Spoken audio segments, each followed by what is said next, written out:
que não está aparecendo assim, que está gravando. Porque eu digo, estava tentando ligar eu estava tentando ligar o microfone para falar com você. De vez em quando eu faço isso, eu não posso Deixa eu te falar uma... É meu cartão de ponto, é minha aula gravada. Deixa eu te falar uma coisa, Sara, antes de você começar. Essa aula prática que está lá no portal, você vai dar alguma coisa para... A gente vai ter que arranjar alguma coisa para fazer? Não, tem que fazer, vai ser análise de caso, vai ser tipo um caso clínico. Ah, tá. Entendeu? Aí o que tem lá, tá, para mim, é uma apostilinha, tem 4 folhas, contando contando uma história, um crime, para vocês entenderem, entendeu? Tipo, tá. Tá jóia. Então, é isso. Então, gente, olha só. O que é genética forense? A genética forense são todos os análises e todos os tipos de teste que vão envolver a identificação de DNA em prol da justiça. Né? Então, quando a gente fala genética forense, a primeira coisa que a gente tem que imaginar é que é algo que é usado em investigação, certo? É algo que a justiça vai utilizar para identificar, para determinar alguma coisa. Seja essa coisa um teste de paternidade, um teste de maternidade, ou um crime, um assassinato, né? Então, vocês lembram quando aquela farmacêutica foi fazer a palestra para a gente? Vocês já estavam na faculdade, não já? Quando aquela farmacêutica perita foi fazer a palestra?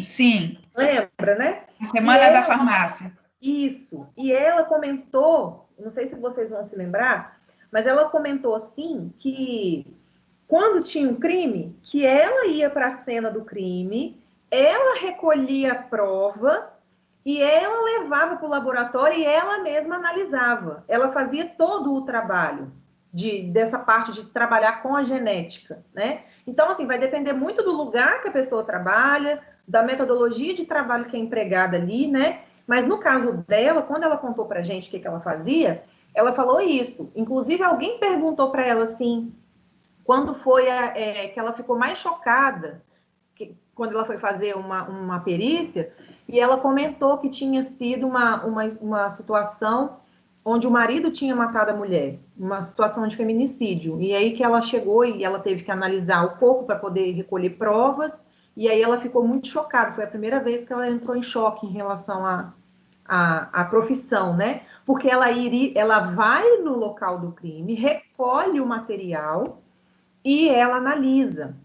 Existem metodologias de trabalho que é assim, tem os técnicos que vão lá recolher o material genético e tem o perito que analisa o material e dá o laudo, entende? Porque é assim, gente, todas as vezes que vai acontecer um processo de investigação forense, né, empregando a genética forense, a gente vai ver que existem os métodos aqui, mas que no final, o que conta é a análise que o perito fez, entende? Não quer dizer que ele tem, não é 100% de acerto. Ele tem cálculos que ele faz, a gente vai entender como é que funciona isso, né? Mas, assim, o que conta mesmo é o julgamento do perito durante a análise que ele está fazendo. Né? Então, assim, envolve uma série de coisas. Quando é igual essa moça fazia, eu esqueci o nome dela. O jeito que ela fazia, o interessante é porque ela mesma recolhia a prova. Então, quando ela mesma recolhe a prova, ela já vai mais em cima, né, do que ela precisa para poder fazer aquela análise. Então, todas as vezes que a gente falar em análise ou algum tipo de teste que a justiça vai utilizar, que vai envolver algum tipo de identificação, a gente está falando de genética forense. Como que a genética forense funciona? Né? Como que na prática isso vai funcionar para o farmacêutico? O perito, esse analista forense, né, ou geneticista, ou farmacêutico, ou biólogo, ou enfermeiro, né, essa pessoa que faz esse laudo, ela vai precisar de conhecer as regiões genômicas específicas para identificar o indivíduo. Então, dentro daquela fita de DNA de 2 metros, vão ter, então, todos os genes, né? Vão ter os genomas específicos. E nesses genomas específicos é que vai ser possível de fazer uma identificação. E aí existem métodos para que o perito ele tenha condições de comparar os DNAs, de comparar as regiões genômicas. É basicamente por comparação que se faz, né? Não tem como a pessoa pegar o material genético e falar 100%, né? Ela vai fazer uma comparação, né? E aí vocês vão entender melhor. A genética forense, ela leva em conta a variabilidade genética entre as pessoas, né? E as características, porque nessa variabilidade genética é que vão estar definidas as características que vão diferenciar umas pessoas das outras. Então, a gente sabe que tem por exemplo, a nossa digital, por exemplo, ela é única, né? Então, isso faz parte dessa variabilidade genética. Cada pessoa tem a sua digital, né? Tem aquela questão do fundo dos olhos também, né? Então, tem várias coisas que são características do indivíduo. Então, ela é uma característica usada para identificação, porque a variabilidade genética é o que vai conseguir separar quem é quem, né? Por isso, variabilidade genética. Tem vários tipos de gene, né? E essa variabilidade que vai nos distinguir, que vai nos diferenciar uns dos outros. Isso, em termos de DNA, quando a gente está pensando lá no cromossomo, quando a gente está pensando lá no DNA, a variabilidade genética são as diferenças entre os alelos de um mesmo gene. Aí, quando a gente fala assim, diferenças entre os alelos de um mesmo gene numa mesma população, aí você esquece, né? Quem é alelo nessa vida? Que eu não me lembro mais, que eu estudei lá em genética. O que é alelo? Né? O alelo é a forma como que aquele gene vai ocupar aquela posição naquela fita de DNA. Essa forma que ele ocupa essa posição, ela é única, ela é específica dele. Né? E aí vai haver cromossomos homólogos. Você tem 2 tipos de cromossomos e ali vai ter, então, os alelos que vão definir a variabilidade genética. Aí eu botei a figurinha para vocês poderem entender aqui, ó. A cor do olho, o tipo sanguíneo, a cor do cabelo. Então, vocês observam que aqui nesse cromossomo que está desenhado aqui, está mostrando, por exemplo, que nessa posição onde está verde, está a cor dos olhos. Essa posição onde está vermelho, está o tipo sanguíneo. Só que isso é do gene de uma pessoa. O meu, por exemplo, a minha cor dos olhos pode estar cá embaixo, no lugar onde está laranjado. O meu tipo sanguíneo pode estar aqui nesse lugar onde está roxo. Entende? Então, você vai ter o lugar, loco é lugar, né? Então, eles vão ocupar locos diferentes, eles vão ocupar lugares, eles vão ocupar locais diferentes. E é isso que vai diferenciar, né, uma pessoa da outra. Esse alelo, é onde é que está a sua informação genética, que é sua, que é única, que na verdade não é única, você herda. Então, espera-se que metade dos seus alelos correspondam aos da sua mãe e a outra metade corresponda aos do seu pai. Boa noite, Alessandra. Tô vendo que você está dando boa noite para todo mundo aqui. Boa noite para você também. Então, é bem isso, sabe? A variabilidade genética, ela tem a ver com as diferenças desse alelo no mesmo gene. Então, todo mundo tem o gene da cor dos olhos, né? O gene da cor dos olhos castanho é um gene diferente do verde, é diferente do azul. Mas, além disso, aonde ele está localizado dentro do seu código genético é uma característica sua, que você herdou ou do seu pai ou da sua mãe. Né? Então, por isso, por exemplo, que no tipo sanguíneo, é mais ou menos, né? Eu acho assim, é bem difícil da gente compreender isso em nível molecular, mas a gente percebe que o nosso tipo sanguíneo ou é o do pai ou é o da mãe. Né? Isso já é uma forma clara da gente entender, né? Se você tiver um tipo sanguíneo diferente do seu pai e da sua mãe, você pode ter certeza que o lugar onde esse alelo está localizado é um lugar diferente, né? Que você herdou de outra pessoa. Né? Então, é bem por aí. Eu penso assim, é difícil a gente entender isso em nível molecular, né? Você imaginar uma fita de 2 metros que cabe dentro de uma célula que é invisível a olho nu, né? E a gente imaginar isso. Mas é assim que funciona. Então, a gente vai entender o quê? Que cada código para cada característica nossa está dentro de uma gaveta. E essa gaveta, ela é numerada lá, né? Ela tem a posição dela, tem o número dela. E a sua característica, a sua gaveta, ou é igual à da sua mãe, ou é igual ao do seu pai. tá certo? Então, é isso que faz com que seja possível fazer uma comparação no teste de paternidade, fazer uma comparação no teste de maternidade, fazer uma comparação criminal, a partir da posição que estão esses alelos, tá certo? Então, a variabilidade genética é essa diferença entre esses alelos. Os alelos são a forma como esse determinado gene ocupa esse lugar no cromossomo. Existe também o conceito de polimorfismo. O polimorfismo são poliformas, né? Várias formas, múltiplas formas. São as mutações que vão dar origem a essa variabilidade. Então, vão acontecer mutações genéticas que vai fazer com que o lugar onde está registrada a sua característica genética mude do lugar onde está a minha característica genética. Entende? E é assim também que você consegue determinar ancestrais, a partir dessa posição, a partir desse polimorfismo. O polimorfismo, ele é uma característica familiar, podemos dizer assim, né? Cada família, ela vai ter mais ou menos lá a sua posição, né, genética, do código genético. Depois que teve o projeto Genoma Humano, ficou conhecido que mais de 99% dos genomas são iguais, né? A variabilidade é determinada por 1%. Então, a maioria do nosso genoma, né, o nosso código genético, ele é muito semelhante, a maior parte dele, quase 100%. Isso dá a característica de ser humano. Então, você tem o gene para desenvolver os órgãos, a pele, o cabelo, né? Isso é tudo igual. O que vai determinar as diferenças é apenas 1%. Por isso que a gente fala, né, que as diferenças estão nos detalhes, né? Os detalhes é que fazem toda a diferença. É porque são os detalhes. É 1% do nosso genoma que é diferente uns dos outros. É uma parte muito pequena. São características muito pessoais, ok? E a gente tem ainda o conceito de... Ai, meu Deus, peraí, foi sem querer.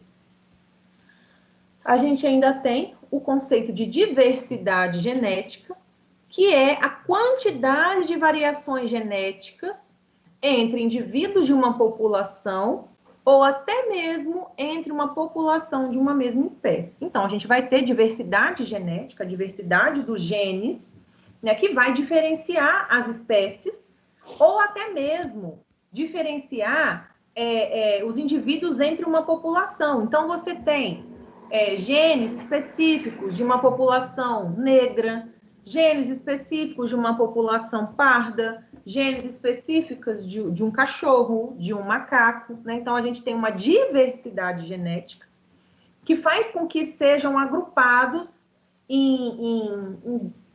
são agrupados porque têm características semelhantes, genéticas, né? Características genéticas semelhantes.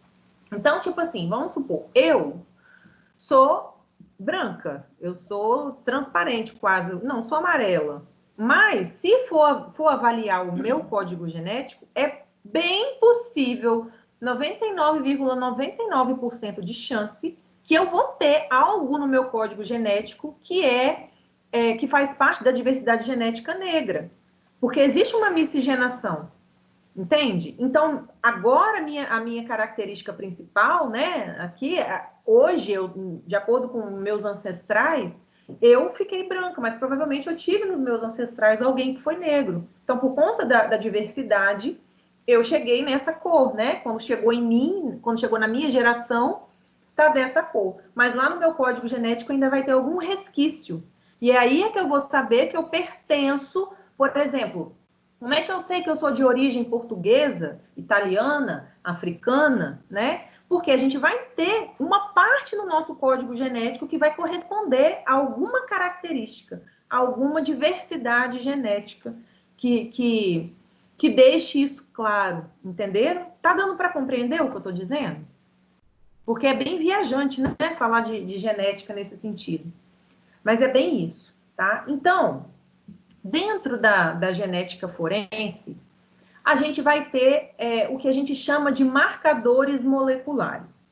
Esses marcadores moleculares são situações, são pequenos fragmentos, são algum tipo de material mesmo, onde a gente vai encontrar alguma característica que mostre que é daquela variabilidade genética. Né? Então, olha só, o nosso material trouxe esse exemplo. Eu acho que dá para a gente entender bem melhor com esse exemplo. Uma joalheria é assaltada. E durante as investigações, são encontrados fios de cabelo. Então, olha só, o grupo de investigadores, ele tem um fio de cabelo como material genético. Um não, né? Alguns fios de cabelo como material genético. A primeira análise que eles vão fazer é uma análise estrutural daquele fio de cabelo.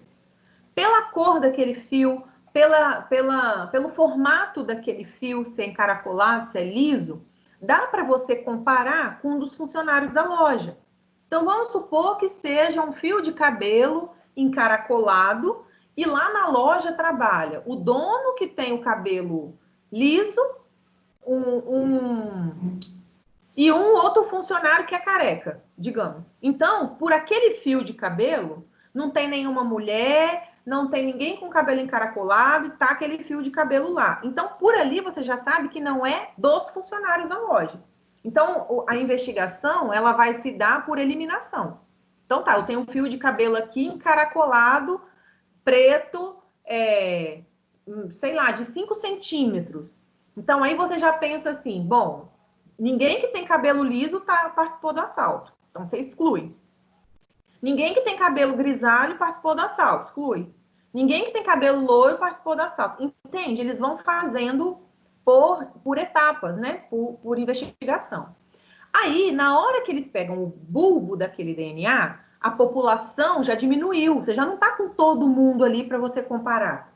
Entende? Porque você já eliminou aquelas pessoas que não têm cabelo cacheado, você já eliminou aquelas pessoas que não têm cabelo preto, né? Porque não corresponde àquilo ali.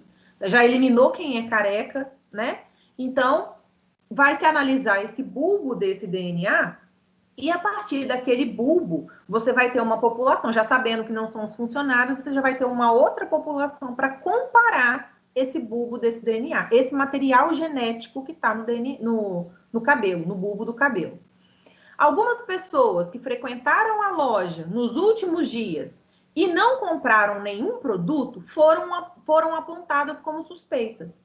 Então, o dono suspeita que alguma pessoa que entrou lá mal encarada, né, ou que ficou fazendo algum tipo de pergunta, ele suspeita, né? E aí, essas pessoas que foram apontadas como suspeitas tiveram seu material genético comparado com o do fio de cabelo. E aí, eles acham que apenas uma pessoa vai ter um material genético semelhante àquele DNA que está no fio de cabelo. É assim, aí chega nessa pessoa. Mas, às vezes, esse fio de cabelo que eles acharam lá não está 100% igual, mas está 90%, está 95% igual. E de ninguém mais estava parecido. Então, é aquela pessoa. Entende? Mas, às vezes, não é 100% que vai bater.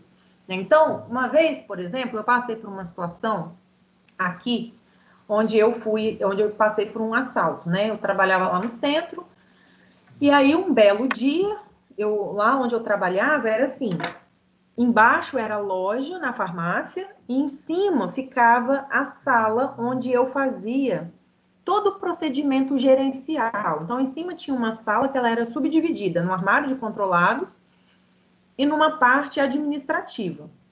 O dono da farmácia não morava aqui, ele morava em Vitória. E aí eu que fazia toda a parte administrativa da loja. A loja tinha 22 funcionários, então eu fazia folha de pagamento, eu pagava todo mundo, tudo eu fazia parte administrativa. E nessa sala tinha um cofre. Aí ficava então no andar de cima. E tinha câmera, quando eu estava lá em cima eu podia ver tudo que estava acontecendo lá embaixo e tal. Um belo dia, a gente tinha tido carnaval não, a gente tinha tido Semana Santa, Guarapari tinha enchido de turista. Na segunda-feira, uma pessoa chegou na farmácia de capacete, com capacete por cima da cabeça, assim, tirou, né? E falou assim, tava com envelope na mão. Aí falou para mim, você que é a Sara? Aí eu falei assim, é. Aí ele falou, fulano de tal, que era o nome do meu patrão, mandou eu vir aqui deixar esse currículo com você. Aí eu falei assim, tá bom, pode deixar aqui comigo. Ele, não, vem aqui para eu te falar, não vem cá que eu quero te mostrar um negócio aqui no meu currículo. Aí eu fui com ele para um canto, que ficava debaixo de uma câmera, e aí na mesma hora ele mostrou que por trás do envelope tinha uma arma, né? E aí ele falou, quero que você me leve lá em cima, abre o cofre e pega todo o dinheiro do malote para mim. Aí a gente subiu. Eu peguei, passei todo não, né? Eu não passei todo o dinheiro no dia. Eu consegui dar uma disfarçada e deixei bastante dinheiro na loja. Mas aí, o que aconteceu depois disso foi que ele foi embora, falou que sabia onde eu morava, que sabia da minha vida e não sei mais o quê, e falou assim que não era para eu ligar para a polícia. Só que na hora que ele saiu, a primeira coisa que eu fiz foi ligar para um policial que ele trabalhava como vigia da farmácia, nos dias de folga dele da polícia, né? Polícia tem escala. Então, nos dias de folga dele, ele era um dos vigilantes da farmácia. Aí eu liguei para ele. Quando eu liguei que ele chegou, a primeira coisa que ele pergunta é: você suspeita de alguém? Aí eu peguei, na hora que ele falou, você suspeita de alguém? Me veio alguém na cabeça, mas eu disse assim, não. Ele falou assim, tá, o que você lembra dessa pessoa? E aí eles vão perguntando para você o que você lembra, tipo, é branco, é negro, é gordo, é magro, é alto, é baixo, tem cabelo, é careca, sabe? Eles vão perguntando várias características para fazer uma eliminação de suspeitos. Você já viu essa pessoa aqui na farmácia antes e tal? E aí ele vai te fazendo uma série de perguntas. E aí, como não era algo, né, que tinha um material genético, eu estou mostrando para vocês que eles fazem tipo uma varredura mesmo, eles perguntam várias coisas, por quê? Igual aqui, como é uma cidade pequena, relativamente pequena, já existem as figuras carimbadas, né, pessoas que já tiveram passagem e tal, que eles suspeitam. Aí, o que ele fez?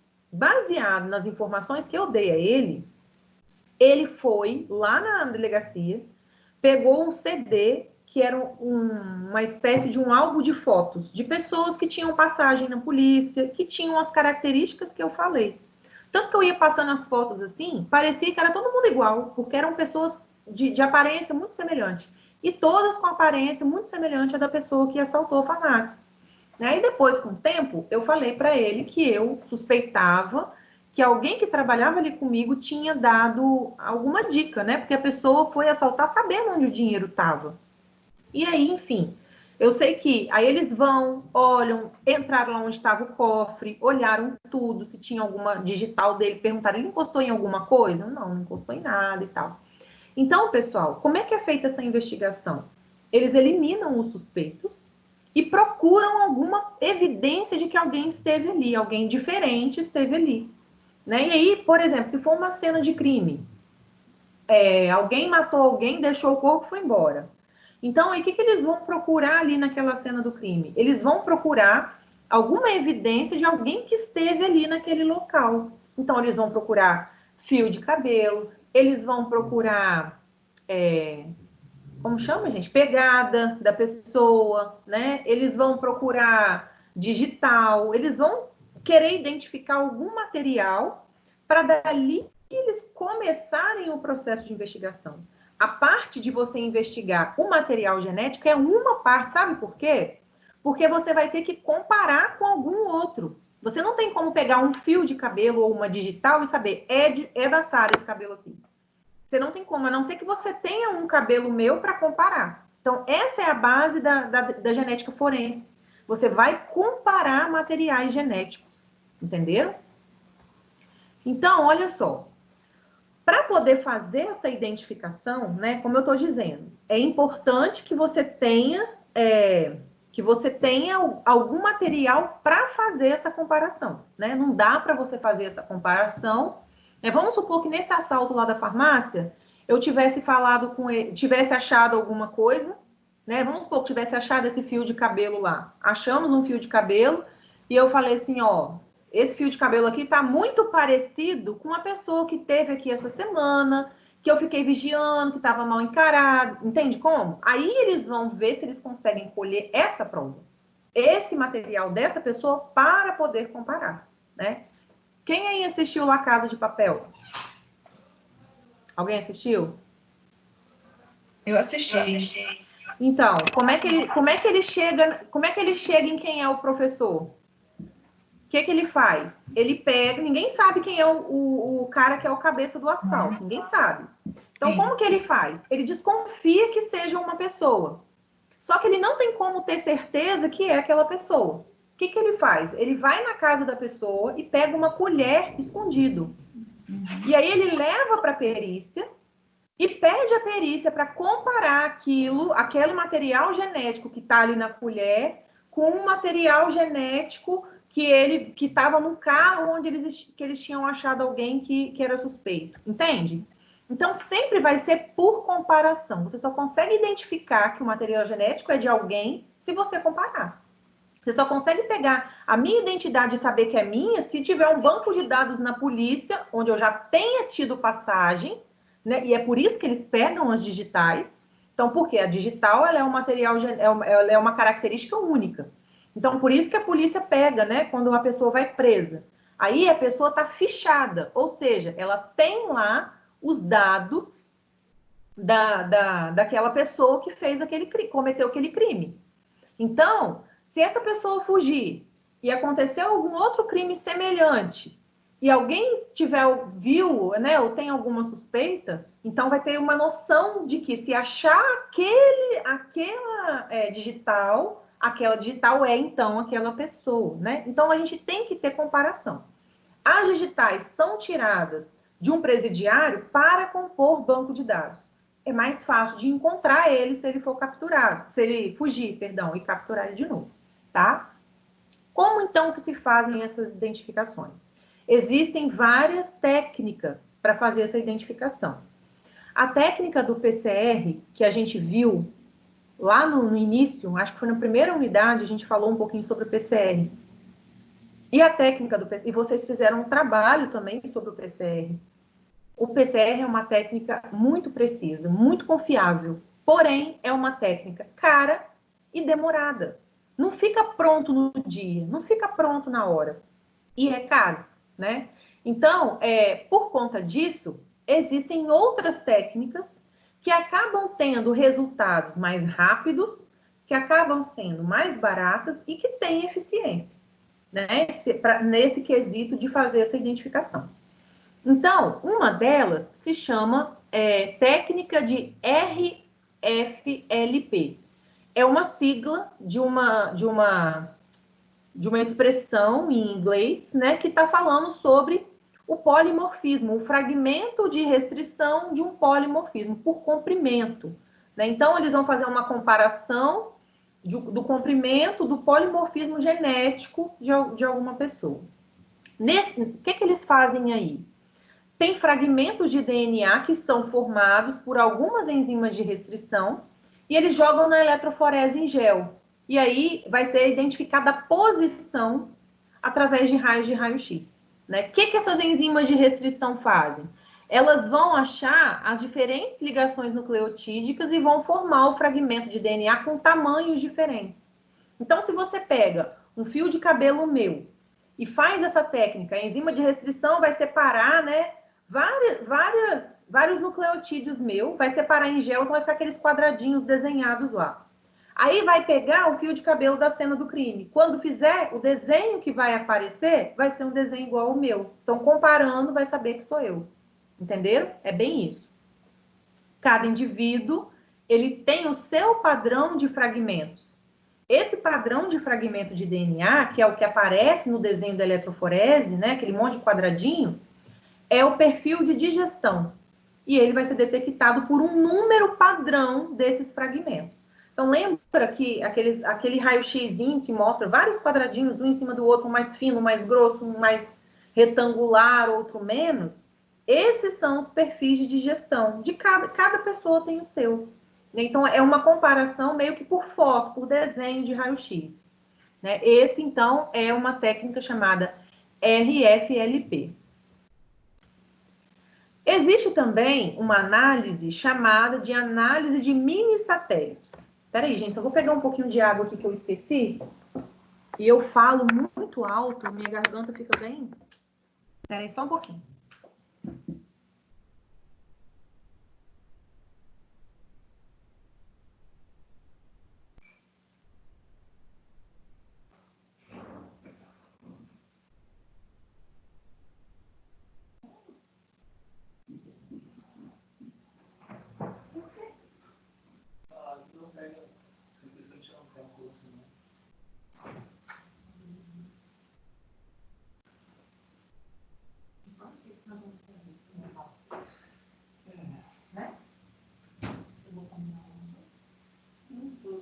cara para entrar em contato comigo da equipe dele lá para me ajudar no que eu tinha pedido. Mas assim, se eu quiser depois que gravar o curso, eu tiver para instalar, eu ajudo. Mas para pegar assim do zero, eles não pegam. Eu te ajudo. Então, olha só, o meu, eu coloquei no primeiro papel. Mas ele me orientou a entrar em contato com o Victor aqui, o Emerson, que já falou. Aí eu vou entrar em contato com ele aqui, que ele, em 4 semanas ele bota você ele falou que fez com ele. Entendi. Aí ele falou que vai entrar em contato com o Victor, que já vai mandar, aí mandou eu mandar a mensagem. Não quer. Então não é assim. É assim porque, igual eu falei com você, eu sei que ele pergunta assim, qual é o seu grupo? Não, ele não está pouco não, estou querendo construir uma margem de curso e tal. Aí ele falou.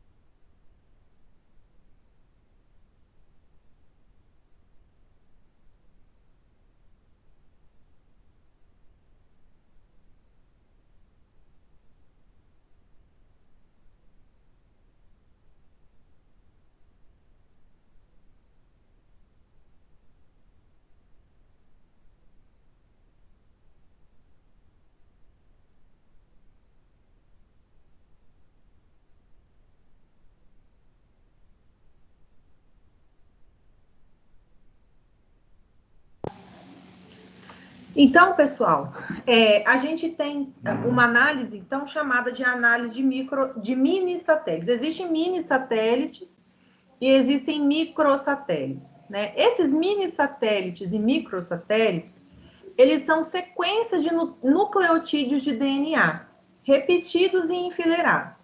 O mini satélite, ele tem de 6 a 100 nucleotídeos, e o microsatélite tem bem menos do que isso, numa ordem de 1000 vezes menos, tá? 1000 vezes menor.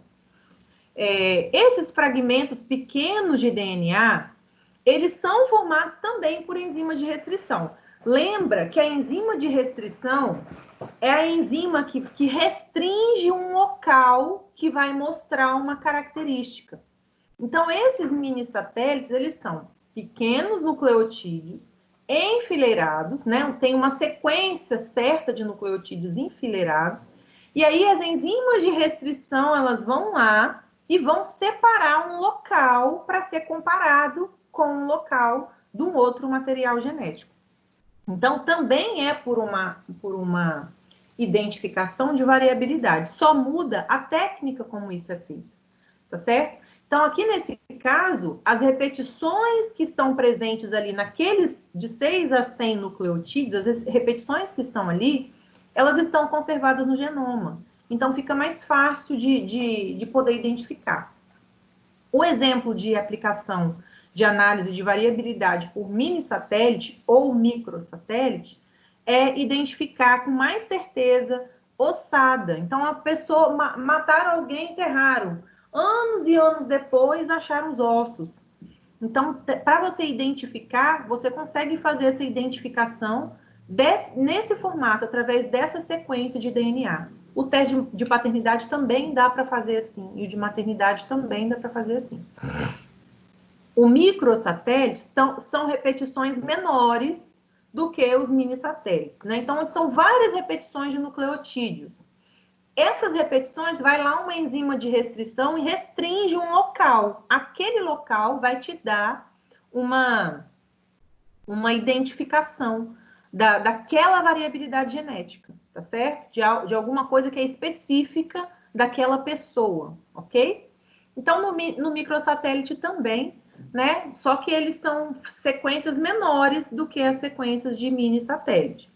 Eles são usados porque eles são muito frequentes e são distribuídos ao acaso. Essas sequências repetidas, elas têm vários lugares do código genético da pessoa, né? E é distribuído em vários pontos diferentes e elas repetem várias vezes. Então, essa frequência e essa distribuição em locais aleatórios dentro do genoma ajuda a você ter uma quantidade maior para análise.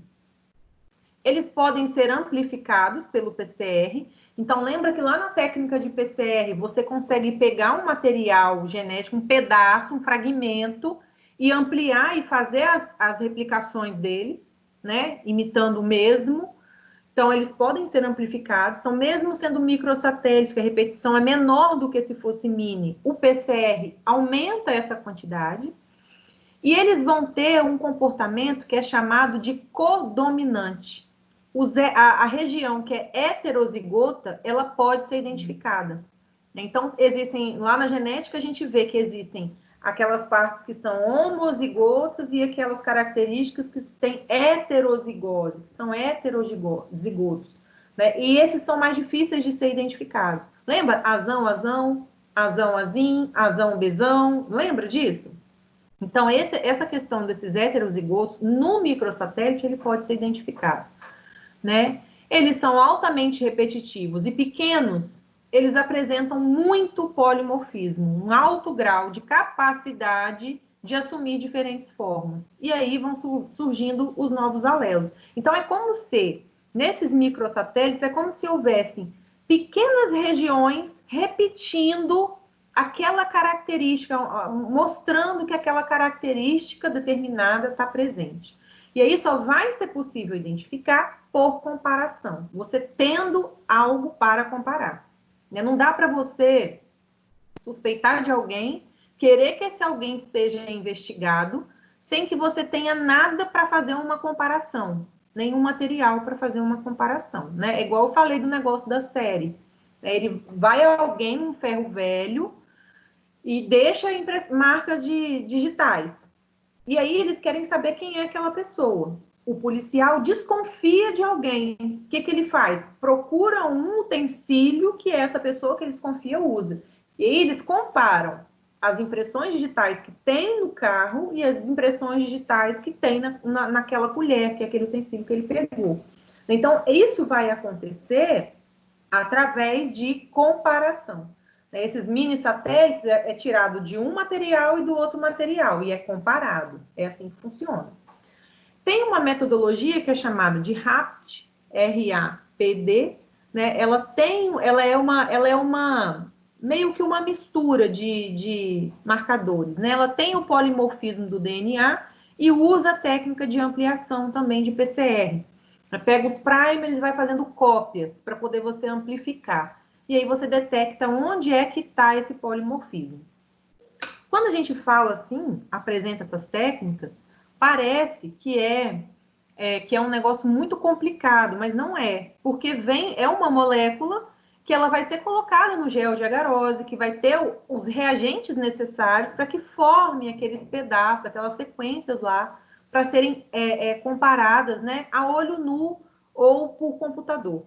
Ok? Dependendo, né? Se for um raio-x, dá para você olhar e... Se for um desenho, dá para você olhar e identificar. Tem uma técnica, tem uma análise de variabilidade que é chamada de polimorfismo de um único nucleotídeo. Então, o mini satélite, o microsatélite, a gente tem muitos nucleotídeos. O RAPD, a gente tem muitas sequências de nucleotídeos. Aqui, nesse daqui, a gente vai falar de um único nucleotídeo, de uma análise, de uma avaliação de uma característica genética, né, de um polimorfismo em um único nucleotídeo. E aí, então, essa é uma que é das mais utilizadas atualmente, tá? De todos esses marcadores que a gente viu até agora, a que é mais utilizada atualmente é essa, a avaliação de polimorfismo em um único nucleotídeo. Você vê a característica genética naquele único nucleotídeo, ao invés de ser numa sequência ou num mini satélite, né? Que são vários nucleotídeos. Por que está sendo utilizado mais esse? Porque ele é eficaz, porque ele é rápido, ele é feito de forma rápida, é um nucleotídeo só, então é bem mais rápido para fazer e é muito mais barato de se fazer. Então, por isso ele tem sido utilizado. Ele dá uma resposta segura, ele é rápido e ele é barato, né? A abreviação dele é SNP, que é uma sigla em inglês, que vai estar referente a uma troca de base nitrogenada que pode ser associada diretamente com uma característica expressa. Então, tem um desenho aqui para poder mostrar para a gente como é que é isso. Esse daqui, então, é quando está fazendo o polimorfismo de um único nucleotídeo. Aqui está representado por cores, né? Então, a gente tem uma sequência de DNA aqui. E aí, esse lugar aqui é o lugar que vai ser analisado. Então, você vai ver na fita, ó, ela tá toda igualzinha, toda igual. As cores de cima e as cores de baixo. Eu tô passando a seta aqui, eu penso que vocês estão enxergando. Eu esqueço que não dá para ver minha seta. Mas observa assim, ó, na fita de cima e na fita de baixo, as cores estão iguais. Opa, peraí.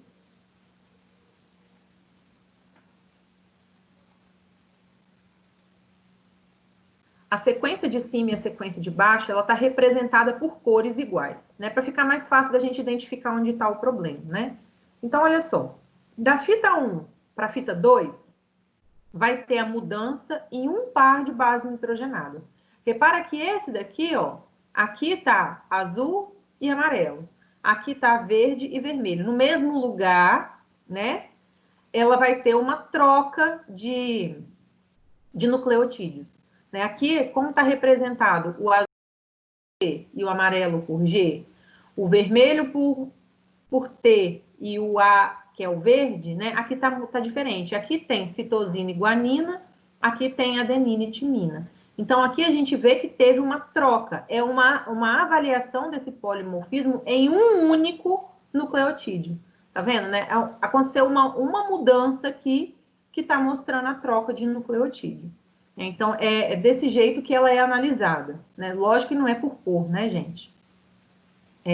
No teste de paternidade e na criminalística, é quando, então, a justiça vai lançar mão, né, desses testes genéticos, de todos esses que a gente viu. Então, desde o RAPID, desde o mini-satélite, microsatélite e o mais usado, né, que é esse último que a gente viu, o SNP, que significa polimorfismo de um único nucleotídeo. Todas essas técnicas, elas são utilizadas na criminalística e no teste de paternidade, né? Por quê?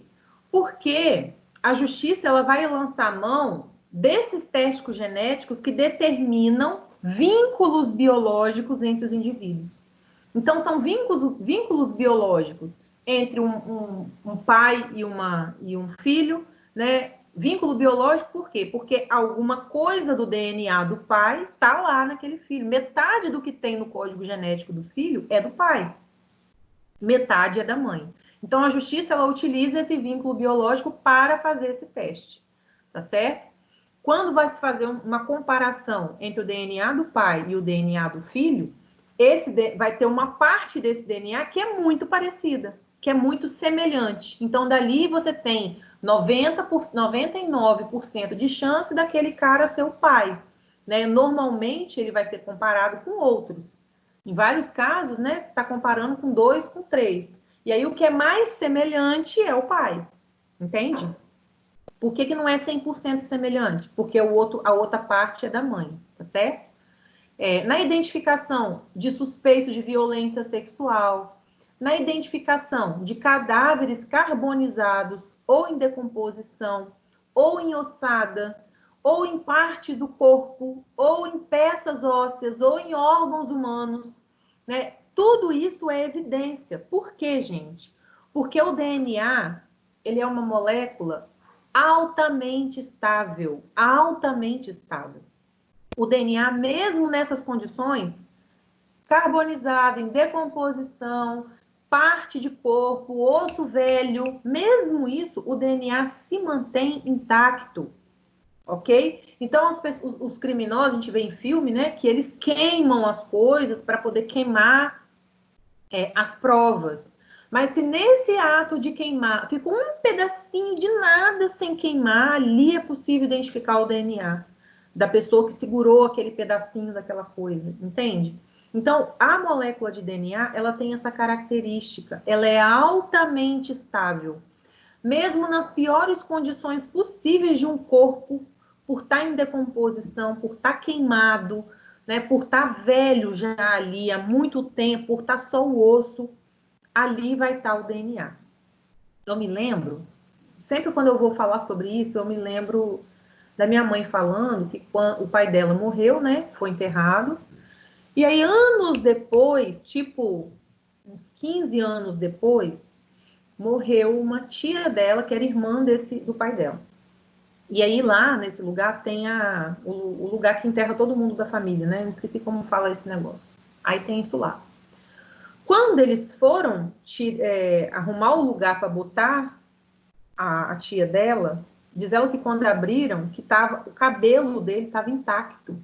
O jeito que estava o cabelo já eram só os ossos, mas o cabelo estava intacto. Então você vê, se o cabelo, que é uma estrutura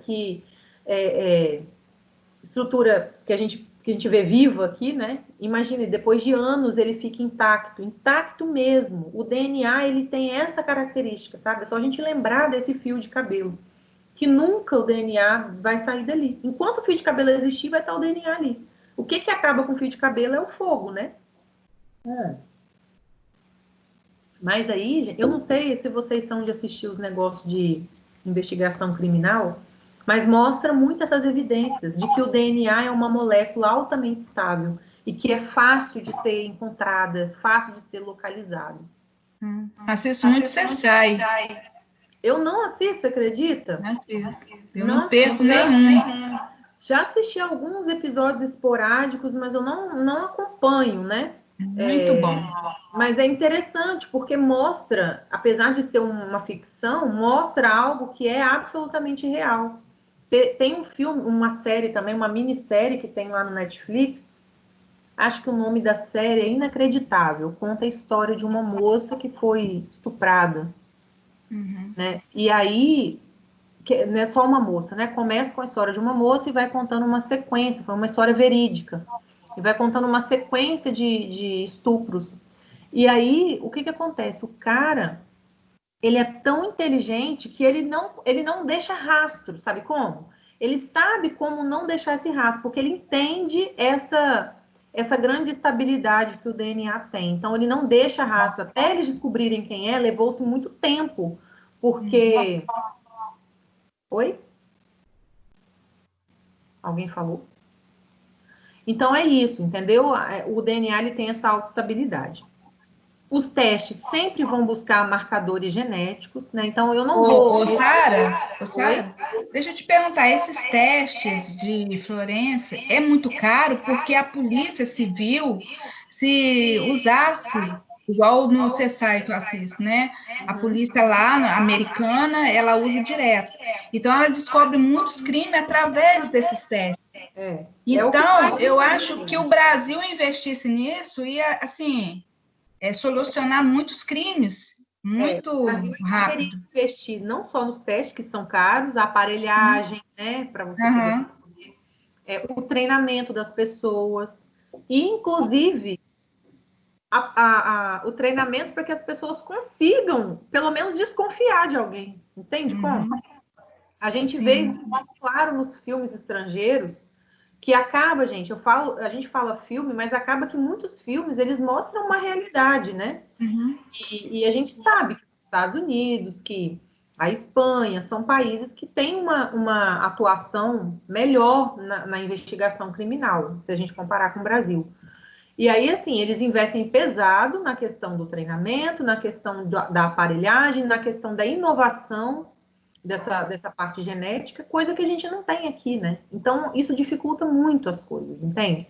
Sara? Até para botar uma pessoa inocente na cadeia por anos, entende? Porque você não tem meios de descobrir que não é aquilo, entendeu? Sara, é igual um crime, né? Que mata uma pessoa e naturalmente surge o local de sangue, a pessoa lava, aí eles vêm com líquido, não sei se tem muito isso, né? Eles colocam luminol e aparece, dá para ver o sangue, o chão lavado, tudo lavado, com química, sabão em pó, com água sanitária, e dá para ver. É muito interessante. É bem interessante, né? Aqui a gente não tem isso. Aqui tem assim, procuram por outros rastros, né? Mas não tem toda essa tecnologia, entende? Eita, eu repeti isso aqui sem querer, querendo. Então, da mesma forma que é feito o teste de paternidade, são feitos também esses testes de criminalística, né, da identificação de suspeito por crime, sempre por comparação de material genético, né? Uma evidência contém a amostra de DNA, e aí vai ser necessário que haja uma lista de suspeito para esse DNA ser extraído, analisado e confrontado com o DNA do criminoso, né? Basicamente é assim que as coisas precisam funcionar. E aí existem muitos bancos de DNA no mundo inteiro, né? Esses bancos de DNA que existem, eles são bancos que armazenam informações de DNA de muitas pessoas, de criminosos, né? Aqui no Brasil, eu não, sinceramente, eu não sei se tem isso. Eu sei que nos Estados Unidos eles fazem isso, né? Tem até mostrando no nosso material uma referência sobre isso daí. Então, existem muitos bancos de DNA no mundo, de criminosos, de pessoas que fazem, vamos supor, vai ter voluntário para um teste multicêntrico de medicamento, para lançar um medicamento lá no mercado. Então, essas pessoas que vão participar do teste, elas têm o seu DNA, o seu genoma, né, codificado, e isso fica armazenado num banco de dados. Até para poder fazer um acompanhamento posterior, se a pessoa vai desenvolver alguma coisa ou não, né? Então, é sempre assim. A pessoa que é responsabilizada por um crime, da mesma forma que um pai que é determinado um pai de um filho, eles vão ter os polimorfismos, as características, os locais de característica genética no mesmo ponto do DNA encontrado, do DNA de referência. Então, no pai e no filho, você pega o sangue, você pega a saliva, você pega o cabelo, o que for, vai comparar o do pai e do filho, e ele vai ter os mesmos polimorfismos, ou grande parte desse polimorfismo, que é esse lugar onde que estão essas características genéticas, tá? No teste de paternidade, é calculada a probabilidade de o suposto ser o pai biológico, contra a probabilidade de outras pessoas serem. Então, ali vai ser feito um teste. Então, tipo assim, se a mulher suspeita, a mulher vai suspeitar de 1, 2, 3, sei lá, né? A mulher vai suspeitar ou talvez o cara suspeite que pode ser o pai, então vai ser comparado dele com o filho e com de outra pessoa, né? Para poder saber se aquele polimorfismo que está apresentando no do filho é semelhante ao do pai.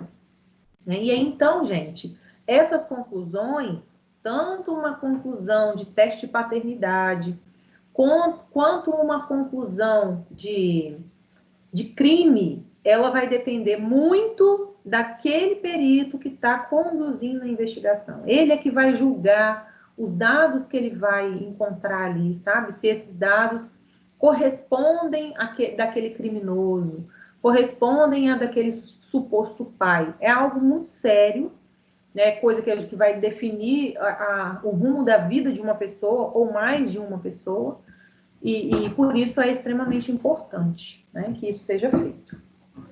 Pessoal, é isso. Perguntas? Eu falei com vocês que hoje o conteúdo era bem pequeno. Bem pequeno mesmo. Né? Bem pequenininho. E é o final, é a última coisa que a gente tem no nosso livro. Na aula que vem, a gente vai pegar essa atividade prática que eu disse a vocês. E essa atividade prática que está lá para nós, ela tem tudo a ver com essa aula de hoje. Né? Então, o que vai acontecer nessa aula que vem? A gente vai entrar na sala, eu vou passar para vocês como é que esse trabalho precisa ser feito, essa atividade precisa ser feita, e vocês vão precisar de fazer pesquisas na internet. Então, tem lá o material para vocês pesquisarem, né, na internet, as referências para vocês pesquisarem. E vocês vão praticamente solucionar um caso mesmo, criminal, assim, tá? Mas você vai dar tempo? Ou é no mesmo dia? Eu vou dar uma olhada melhor. Eu só passei o olho, eu não analisei se vai ser algo demorado, não. Eu vou olhar lá. Se for algo que dê para a gente fazer no dia, eu entrego a vocês e vocês me entregam no final do horário de aula. Se não, eu dou um prazo para vocês me entregarem. Eu vou olhar primeiro como é, porque eu não olhei. Tá bom? Eu só vi que é um caso criminal. Ok, gente? Então é isso. Por hoje é só. E assim a gente encerra a nossa parte teórica. E a prova vai ser daquele jeito, né? Você vai dar o tempo para a gente entregar, né? Exatamente. No mesmo dia. no mesmo dia. Meu Deus, chega a me dar dor na barriga. Nada, Geru, vocês vão fazer com consulta, menina. Tranquilo. Com consulta, minha filha, eu não sei qual que é melhor, se é com consulta ou sem consulta. Porque você estuda, memoriza, né? E faz a prova. E você estuda, mas na hora de você consultar, você fica nervosa e acaba. Não é tão fácil, não. Mas vai dar tudo certo, tá acabando, já estamos na reta final, gente. Ai, meu Deus, tô doida para me formar. Outros aí que vem a formatura. Ai, meu Deus, que venha logo. Como é que nós vamos fazer formatura em tempo de Covid? Me fala, como é que eu vou lá ver vocês formarem? Ai, em nome de Jesus vai dar tudo certo. Em nome de Jesus vai dar tudo certo. Então tá bom. Eu acho que Daniela queria falar com você. Ela começou a falar, que ela falou baixinho. Fala aí, Daniela. Não, eu queria, mas ela já respondeu que eu tava com dúvida. Tá. Então tá certo, minha gente. Tá, boa noite. Beijo, boa noite. Beijinho, Estevão. Tá. Tchau, tchau. Tchau.